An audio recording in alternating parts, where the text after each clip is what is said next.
સરકારી શાળાઓમાં ફાયર સેફટીને લઈને ભાવનગર પ્રાથમિક શિક્ષણ સમિતિના સાક્ષીના અધિકારી મંજાળ દ્વારા તમામ શાળાઓમાં ચેકિંગ હાથ ધરાયું।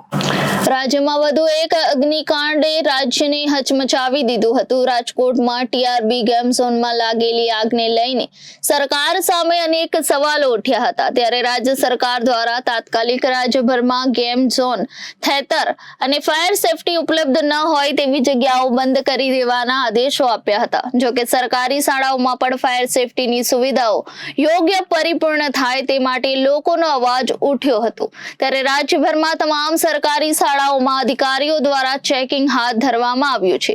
ત્યારે ભાવનગર પ્રાથમિક શિક્ષણ સમિતિના સાક્ષણા અધિકારી મુંજાલ બદમલિયા દ્વારા ભાવનગરની નગર પ્રાથમિક શિક્ષણ સમિતિની તમામ શાળાઓમાં ચેકિંગ કરવામાં આવ્યું છે। જો કે ભાવનગરની શાળાઓ પાસે 2019 થી ફાયર એનઓસી ઉપલબ્ધ છે। ત્યારે ભાવનગરની શાળામાં ચેકિંગ કરીને શાળાઓમાં ફાયર સાધનોનું ટેસ્ટિંગ કરવામાં આવ્યું હતું। તેમજ સીઆરસીની ટીમ દ્વારા પણ ચેકિંગ હાથ ધરાયું છે।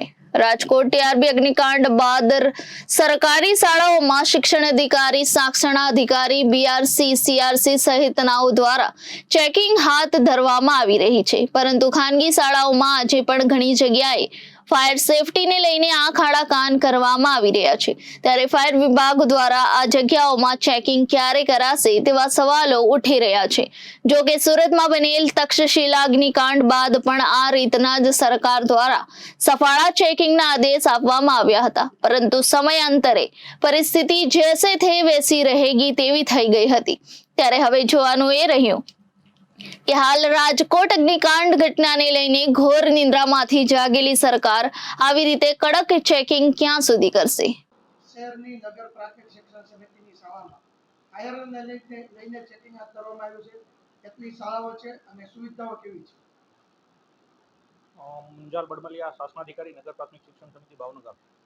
હાલમાં નગર પ્રાથમિક શિક્ષણ સમિતિ 68 જેટલી શાળાઓ છે, જેની અંદર જે રાજકોટની દુર્ઘટના બની એને ધ્યાનમાં રાખીને ખરેખર અત્યારે શાળાઓની શું સ્થિતિ છે અને ખરેખર ફાયરની સુવિધા છે કે કેમ, અને બાળકોની સલામતીને ધ્યાનમાં રાખીને શું પગલાં લેવા જરૂરી છે અને શું ખૂટતું છે એ પૂર્ણ કરવા માટે થઈ અને ગઈકાલ સાંજથી તમામ શાળાઓનું હું પર્સનલી અને રૂબરૂ જઈને ચેકિંગ કરીએ છીએ। સરકારની જે સૂચના છે એ ખરેખર શાળાઓમાં વાસ્તવિક પરિસ્થિતિ જો જાણીએ તો આપણને ખબર પડે કે શું કરવા જેવું છે કે શું ખૂટતું છે। જેને ધ્યાનમાં રાખીને ગઈકાલે સાંજથી અત્યાર સુધીમાં અમે લગભગ 18 થી 20 સ્કૂલોની મેં જાતે રૂબરૂ મુલાકાત લીધી છે। એ સિવાય અમારા બીઆરસી કોર્ડિનેટર, સીઆરસી કોર્ડિનેટર દ્વારા શાળાઓની રૂબરૂ ચકાસણી કરવામાં આવે છે। ખરેખર ત્યાં જે સુવિધા ઊભી કરવામાં આવેલી છે એ ચાલુ હાલતમાં છે કે કેમ, ફાયરની જે બોટલો લગાવેલી છે એ રિફિલ થયેલી છે કે કેમ, પૂરતા પ્રમાણમાં છે કે કેમ, આ સિવાય કોઈ અસલામતી કે દુર્ઘટનાગ્રસ્ત બની શકે એવું કંઈ બાંધકામ છે કે કેમ, એ તમામ બાબતોની ચકાસણી અમારી સમગ્ર ભાવનગરની અંદર ટીમો દ્વારા કરવામાં આવે છે।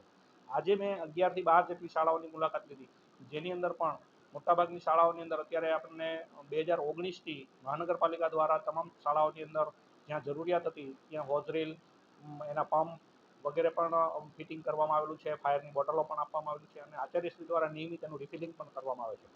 પરંતુ જે સરકારની ગાઈડલાઈન છે એ મુજબ ક્યાંય કોઈ બોટલ ખૂટતી હોય, કોઈ રિફિલિંગ ના થયેલું હોય તો એની અમે પર્સનલી 2 મહિના પહેલાં પણ સૂચના આપેલી હતી અને ગયા મહિને પણ સૂચના આપેલી હતી, જેને ધ્યાનમાં રાખીને મોટાભાગે કામ પૂર્ણ કરવામાં આવેલું છે। હજી પણ ક્યાંય એકાદી 2 બોટલો ખૂટતી હોય તો એના માટે આચાર્યશ્રીને સૂચના આપવામાં આવેલી છે।